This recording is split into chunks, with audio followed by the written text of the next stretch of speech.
I'm Jay Pitts, a real estate broker, agent, leader, and investor. For the last decade, I've navigated the craziest of real estate markets this country has ever seen, selling over 2,000 homes, moving in and out of markets, always ahead of the curve. And now I'm bringing that perspective to you. This is your resource, and Real Talk About Real Estate starts right now.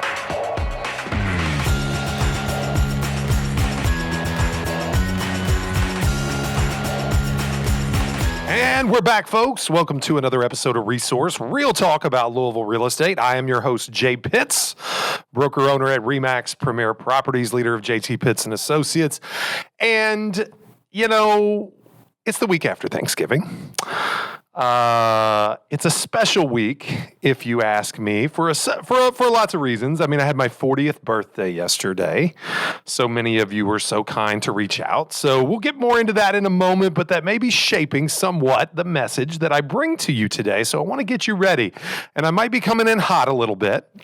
So just prepare yourself. If you're watching live on the Facebook group, hang on. If you're listening on Spotify or Apple Podcasts later on, you might want to turn the volume down a little bit. If you're driving down the road, might be a little salty. Consider not listening to this one around the children or with the children in the car, perhaps. But I'll try to keep it as PG as I can. Let's pay some bills real quick. I will say that I've listened back to a number of the episodes, and I think that this part of the episode just kind of gets a little long. So I'll be very, very quick. First and foremost, we want to thank you for listening. We appreciate you. We appreciate you following us for the several years that we've been doing the Resource Podcast, and we appreciate your support up until now. We try to bring you really amazing content on a weekly basis, and we will continue to do so. No plans to change that up anytime soon, but we would like to make sure that it is most accessible to you, okay? You can find us, and that you know where to find us. You know, for whatever reason, if you wake up one day and you just don't like Apple Podcasts, we want you to know everywhere else we are. If you're a team leader, if you're a broker owner, if you're, someone in another market that wants to use some of our content to help coach and mentor your agents, we want you to know how to most easily find that. So, if you would, listen to these couple of avenues. You can find us live on Facebook, Wednesdays, right around noon. We are not extremely punctual, but today, I am proud to say, we were pretty much on time. You can find us on there. It's in a private Facebook group, though. You can't just get access. You have to ask for it, unfortunately. We want to keep the group small, intimate, and productive. So, we're not going to make you jump through a bunch of hoops. Just send me a note. Say, hey, Jay, connect with me on Facebook and invite me to the resource group. I'll get you done, get that taken care of so you can, chime in the chat or what have you during the live episodes. We also publish full episodes to youtube.com/jpittsrealtor. You can watch full video episodes, about 30 minutes a week. We try to keep it as concise as possible. You can also find our sister piece of content, JTP University, on YouTube, youtube.com/jpittsrealtor. You can find us on all the socials. We have the Resource Podcast on Facebook. That is our page. You can find us on, social channels like Twitter at JTPA Louisville, at JTPA Louisville. That's a little different than the rest. At JPittsRealtor on Instagram, at J_Pitts on TikTok. Hoping to be bringing you lots more content on TikTok soon. I just think there's a lot of opportunities to scale our content distribution there. You can find us on streaming platforms for podcasts. Apple and Spotify are the main two. If you find us there and you like the show and what we do, I would love to see you give us a 5-star review.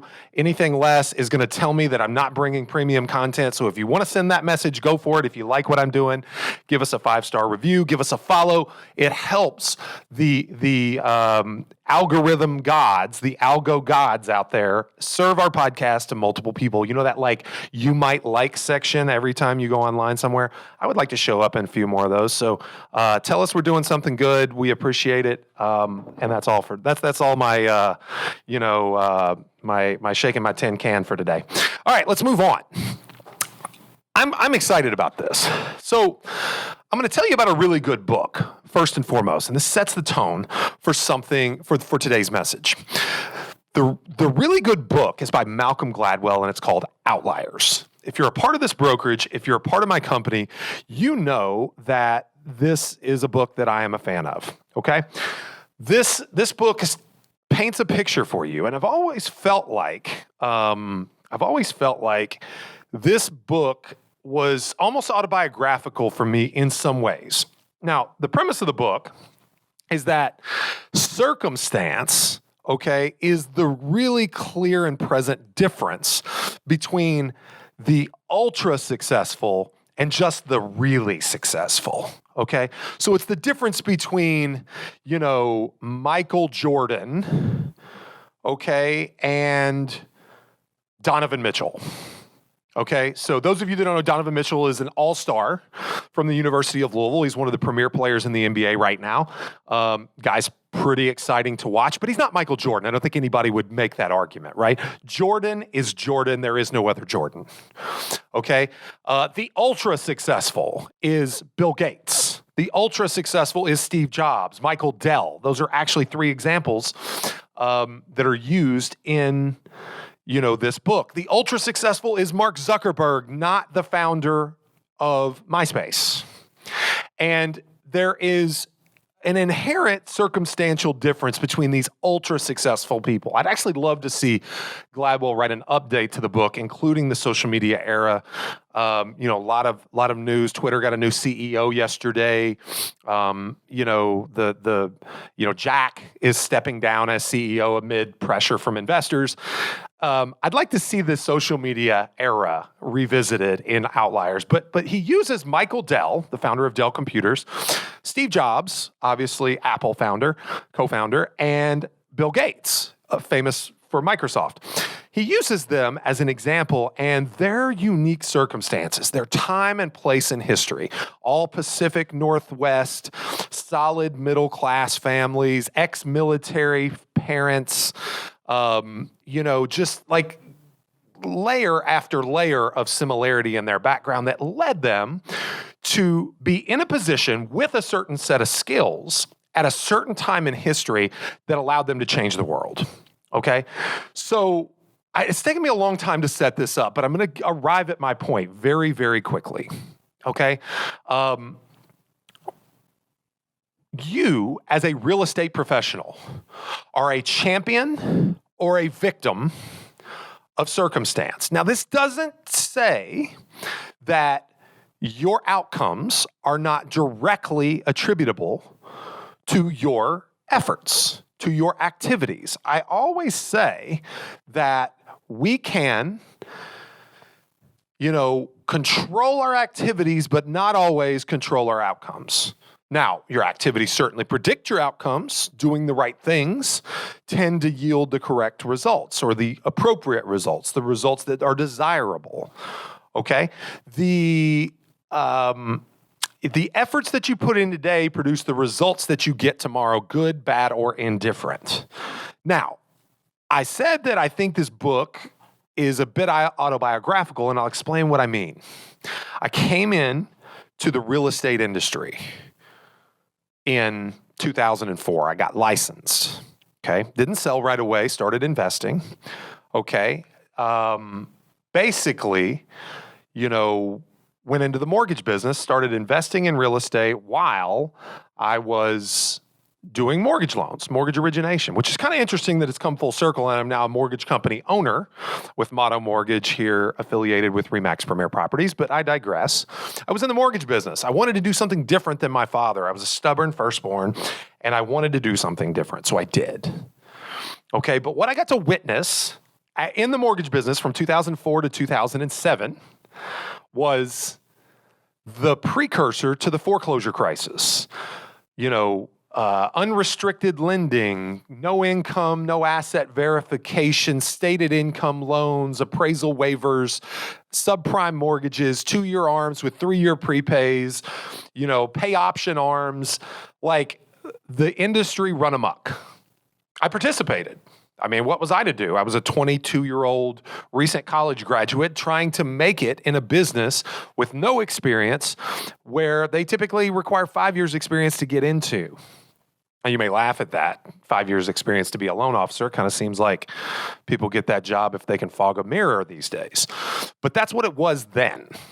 Okay, so the people that were making these loans, other than me, were predominantly quite successful, quite experienced individuals. I saw a serious pivot in that industry in my short time. Okay. Around about 2007, I decided that my time in the mortgage industry was coming to a close. And I decided, because my real estate practice on the side had ramped up, my investing had surged, my interest in investing had surged, my requirement to be self-employed, not just kind of self-employed as a loan officer, reached a fever pitch. Okay? I needed to be self-employed. I wasn't smart enough to know what was to come just yet. Okay? You know, in the open of the show, you hear, I'm always ahead of the curve. That frankly makes me cringe every time I hear it. But the truth is I've proven time and again to somehow be on the right side of circumstance. Outliers showed me that early in my career when I read it for the first time. It showed me time and again throughout my career as I've reflected upon it. And my movement from the mortgage business to the industry to the real estate industry full time was no different. Mortgage absolutely collapsed in 2008. Real estate was not far behind it. But what I was able to do was pivot into a segment of the real estate industry that was quite profitable, bank foreclosure liquidation. So I made the loans, right, that got foreclosed, and then I sold them. So I made money coming and going. I guess I'm a cautionary tale, if you will. Of course, I didn't know what I was doing, and nothing was illegal or immoral or any of that. I was just playing by the rules that were given to me. Okay? So, moving through that, okay, the next several years, I helped clean up the mess. That was the foreclosure industry. Got through it, started building a team, and pivoted out of one of the worst markets of all times into one of the best stretches in the history of residential real estate sales. And we're still riding that wave today. Just as soon as, say, 2019 rolls around and we start even allowing a whisper of a correction to escape our mouths and into conversations about where the real estate industry is, COVID happens, shuts us down for 2 months, and then we have one of the most serious V-shaped recoveries that a real estate market has ever seen, and prices skyrocket, sales volumes skyrocket, commissions skyrocket, agents in the industry skyrockets, inventory plummets, further pushing prices. And you know, if you're familiar with the Pareto principle, you know, the best 20% makes 80% of all the revenue in almost any business. We're certainly solidly entrenched in that 20%. Now, what does all that mean? Today's message for you, off of Thanksgiving, off of a bit of a momentous birthday that causes me reflection, is to just simply say to you, as a real estate agent right now, whether you are a member of the top 25 real estate teams in the country like we are, or you're 3 months in the business and still haven't cashed a paycheck yet, you should be thankful. You should be thankful. Because some of the even more most moderate conditions that we've seen over the history of the real estate industry, highs and lows, somewhat of a valley, conditions of somewhat of a valley, have not even showed up as realistic. I mean, I'm constantly reminded as I coach our 90 plus agents that the majority of them in the business less than 5 years, a substantial percentage of them in the business less than 2 years, and pretty solid percentage in the business less than 1 year, have never, ever, ever seen a bad market. Never. A seasonal, dip, 2 to 3 weeks of lackluster demand has them worried. And I'm not mad at you for it. I mean, you only know what you've ever known. You've only known what you experienced. I often say the only substitute for experience is education, and there is no education here. I try to tell you, but they're just words. Okay? So I thought it would be fun if we took a little look at what the worst time in the last 40 years in real estate, 30 maybe, 1981, 40 years. I mean, the last, ironically enough, as I talk about my 40th birthday, the time before 2008, 2009, that was the worst on record that, at least in my lifetime, was literally at the dawn of my birth. November of 1981 is the actual pinnacle of the, Carter stagflation. 20+% mortgage interest rates that absolutely decimated the real estate industry. So, 2009 was 12 years ago. 2010, obviously 11 years ago, 2008, 13 years ago, what have you. But beyond that, you had to go back another almost 30 years to find unfavorable real estate conditions. I mean, even the dot-com bust didn't hurt real estate the way any of those two other circumstances did. Recessions were not like they were in 2009 or in 1981. So let's just take a look at 2009 and take you down memory lane a little bit. So first and foremost, I want to highlight that there was a supreme illiquidity in real estate. Financing, that is. That means that buyers, qualified buyers, had a hard time getting mortgage loans. Well qualified, 720 plus credit score, 20% down. We're looking at 40 and 50-day turn times on closings. Okay? They say that credit qualification as it pertains to real estate is about two things. It's the two P's. It's people and property. Well, there was nothing wrong with the people, but the property was so suspect. The market was so volatile, and prices were going this way, not this way.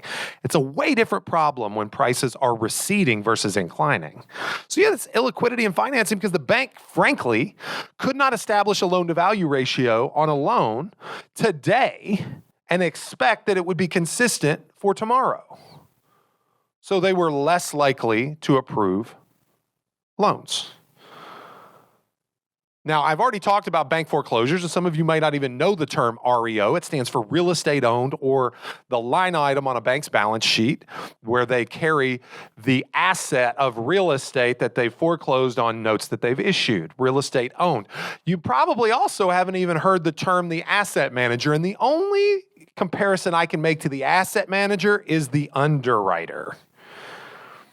Those of you that have been in the business more than 10 years could tell you that the asset manager was the boogeyman. It was the same, it was the person, it was the whipping post. It was the person that was blamed for everything.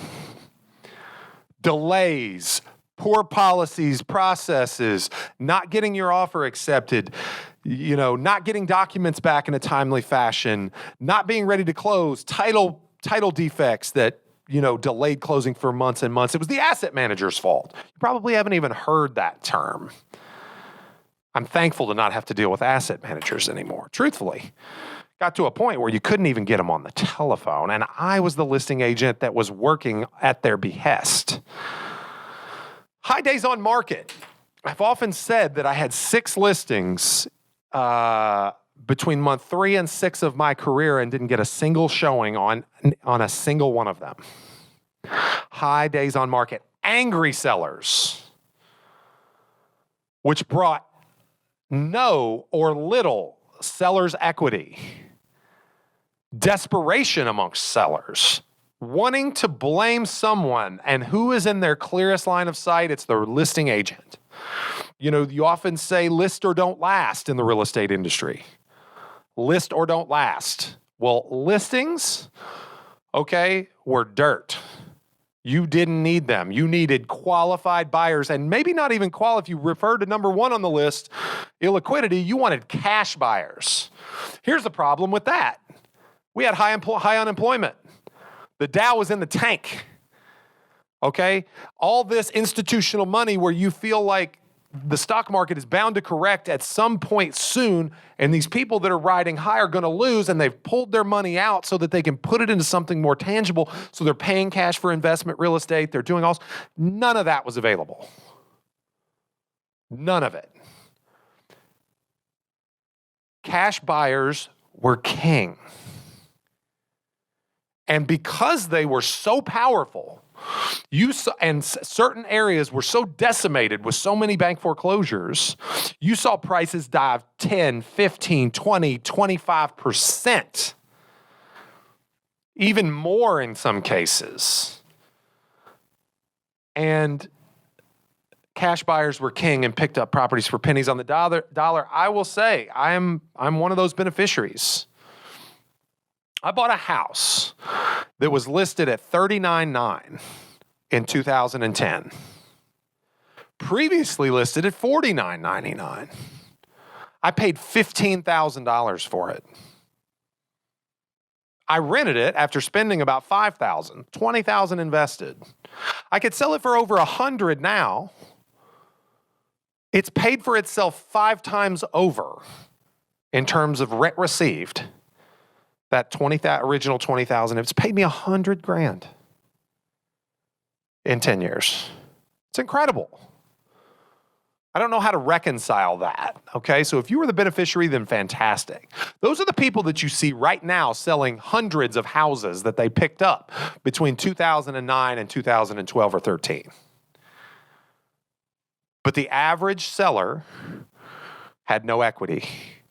They had a mortgage about to adjust. They were unemployed and about to lose their home even though they had great credit prior to. They had run through all of their savings. The stock market had plummeted and their 401k was worthless or near worthless or certainly substantially less than it was prior to. 40 and 50% losses in a few months' time. Credit ruined, right?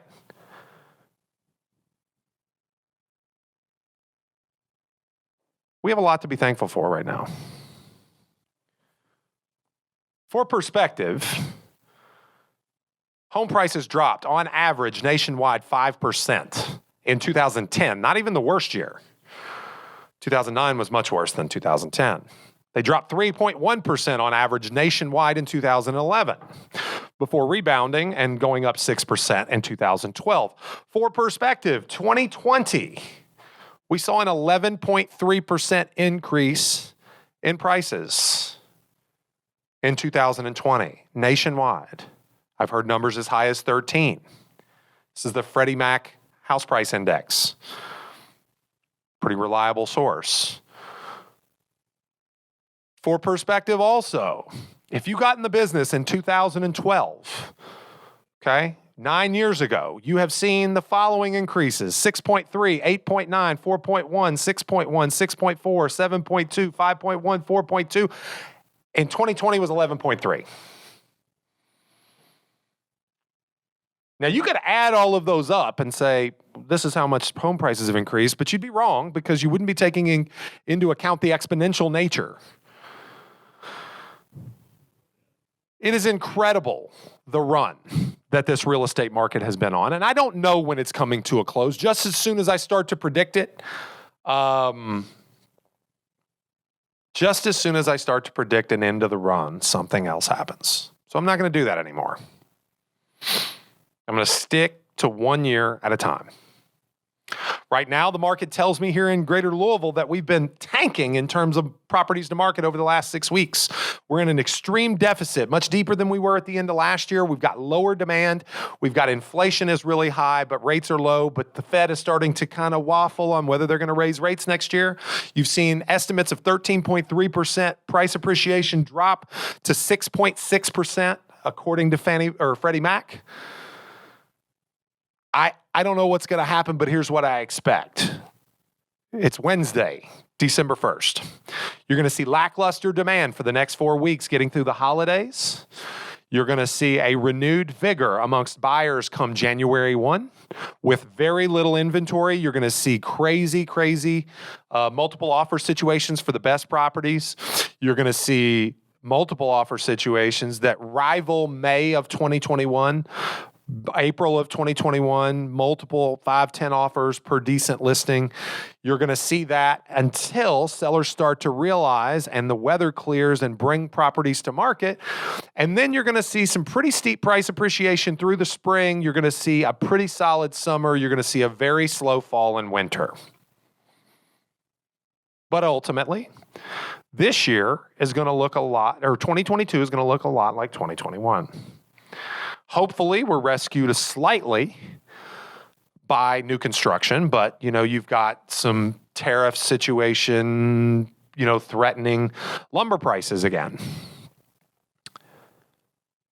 I'm not saying the last 12 years have been perfect, but I'm saying that what I was taught about the real estate industry was that you take 6-month listings because your goal is to market them for 90 days, attract offers, and sell within 120 and close in 150, leaving 30 days to spare.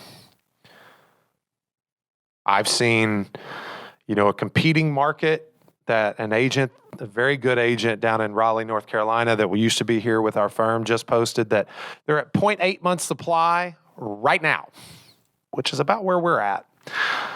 They're at an 8 average day on market situation.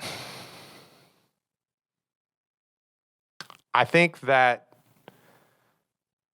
you need to batten down the hatches, get ready for this crazy spring that we're about to have. And I think you need to do so while being thankful and appreciative for the run that we've been on for the last 10 or 12 years. And if you just joined in the last 24 months, you've gotten to see the best of it. I know COVID was a game changer for a lot of people. And it still threatens to impact our markets now.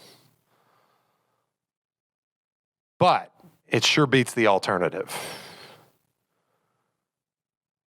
List, sell in 120, close in 150. The sales volume that we have is simply not possible under those circumstances. It's just simply not possible. So be thankful. I didn't even get into, industry developments like electronic signatures and iPhones and, wiring money to closings and not having to do down payment assistance and things like that. It's just a very good time to be a real estate agent.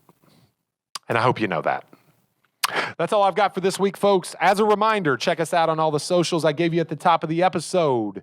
Private Facebook group, Resource Real Talk about Louisville Real Estate, The Resource Podcast on Facebook. That is our page. At JTPA Louisville on Twitter, at JPitts Realtor on Instagram, at J_Pitts on TikTok, YouTube.com/JPitts Realtor for full-length episodes, snippets. Look for us on Instagram Reels. My man Patrick puts together a snippet for every episode that kind of gives you a tease on, what we do here at Resource. Find us on Apple Podcasts or Spotify or pretty much wherever you podcast. Don't forget those 5-star reviews. Give us a follow. We appreciate it. We like to see more people listening. Our numbers have increased, even with some erratic episode scheduling due to some personal issues this year. I sincerely appreciate your time and attention each week. We will be back real soon. Once again, I am your host, Jay Pitts, broker owner at RE/MAX Premier Properties. We'll see you next week.